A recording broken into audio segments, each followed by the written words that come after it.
एक गांव में गरीब माता पिता रहते थे। शादी होने के बाद भी उनका जीवन कठिनाइयों से भरा हुआ था। उनकी बचपन की कहानी अपार दुख और कठिनाइयों से भरी हुई थी। बस वे इस उम्मीद के साथ जी रहे थे कि एक दिन उनकी किस्मत बदल जाएगी। उनके 2 बच्चे भी थे, नायरा और नक्श। वे दिन भर मजदूरी करते थे और रात को गरीबी और भूख से लड़ते रहते थे। एक दिन जब नायरा और नक्श गांव में टहल रहे थे, वे एक विद्यालय के पास से गुजरते थे। उन्होंने देखा कि स्कूल में बच्चों के लिए शिक्षा और आदर्शों की बात की जाती है। उनके मन में एक नई उम्मीद जगी और उन्होंने अपनी माँ के पास जाकर इस बारे में बात की। माँ, मैंने और नक्श ने एक विद्यालय के बारे में सुना है। हमें लगता है कि हमें वहाँ जाना चाहिए। हमें शिक्षा और आदर्शों की आवश्यकता है।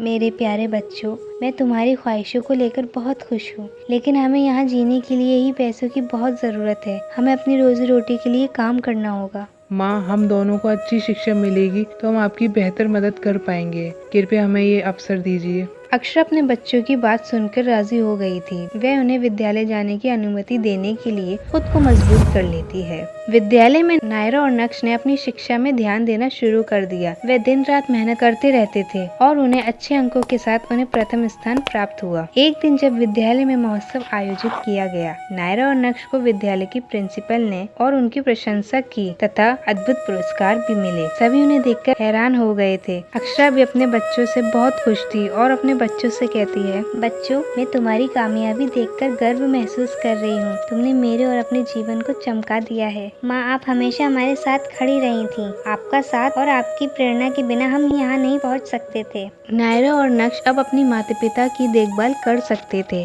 तो बच्चों, इस कहानी से हमें ये सीख मिलती है कि माता पिता के प्रति हमारी जिम्मेदारी कभी खत्म नहीं होती है। हमें उनका साथ देना चाहिए और उनकी मदद भी करनी चाहिए, चाहे हमारी आर्थिक स्थिति कुछ भी हो। एक अच्छा बच्चा होने के लिए हमें अपने माता पिता के आदर्शों का पालन करना चाहिए, क्योंकि वही हमें सच्ची सफलता दिलाते हैं।